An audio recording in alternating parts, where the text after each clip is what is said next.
چھٹی کی گھنٹی بجی۔ دانیال نے اپنا بستہ اٹھایا اور اسکول گیٹ کی طرف بڑھا۔ گیٹ پر خاصی بھیڑ تھی۔ بچے اپنے گھر والوں کے ساتھ گھروں کو جا رہے تھے۔ دانیال ادھر ادھر دیکھنے لگا۔ اس کے ابا جان ابھی تک نہیں آئے تھے۔ وہ اسکول سے باہر ایک بینچ پر بیٹھ کر ابا جان کا انتظار کرنے لگا۔ تھوڑی ہی دیر میں تمام بچے گھروں کو چلے گئے۔ استاد بھی ایک ایک کر کے جانے لگے۔ اب گیٹ پر صرف چوکیدار رہ گیا تھا۔ دانیال کچھ پریشان تھا۔ اسے بھوک اور پیاس لگی تھی۔ اس دوران میں ایک موٹر سائیکل سوار دانیال کے قریب آ کر رکا۔ اجنبی کو دیکھ کر دانیال کو خوف محسوس ہونے لگا۔ اس آدمی نے دانیال سے پوچھا کہ وہ یہاں کیوں بیٹھا ہے۔ دانیال نے بتایا کہ اسے گھر جانا ہے اور وہ ابا جان کا انتظار کر رہا ہے۔ یہ سن کر اس آدمی نے کہا، بیٹا آؤ میں تمہیں گھر چھوڑ آتا ہوں۔ میں آپ کے ساتھ نہیں جاؤں گا، دانیال نے اسے جھٹ سے جواب دیا۔ بیٹا میں تمہارے ابا جان کا دوست ہوں، میں تمہاری مدد کرنا چاہتا ہوں، اجنبی آدمی نے نرمی سے کہا۔ نہیں، مجھے آپ کی مدد نہیں چاہیے، دانیال نے صاف جواب دیا۔ یہ جواب سن کر اجنبی آدمی دانیال کی طرف بڑھا۔ بچاؤ بچاؤ بچاؤ، دانیال چلایا۔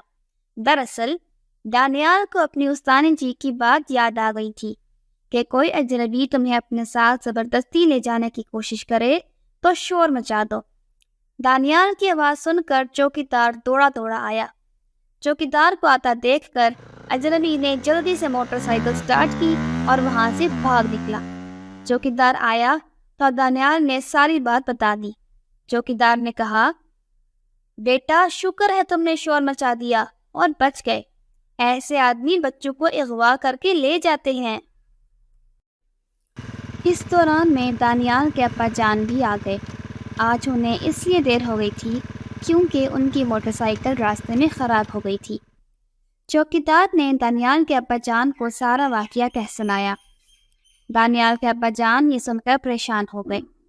انہوں نے چوکیدار کا شکریہ ادا کیا جس نے وقت پر پہنچ کر دانیال کو اغوا ہونے سے بچا لیا تھا۔ انہوں نے دانیال کو اس کی سمجھداری پر شاباش دی۔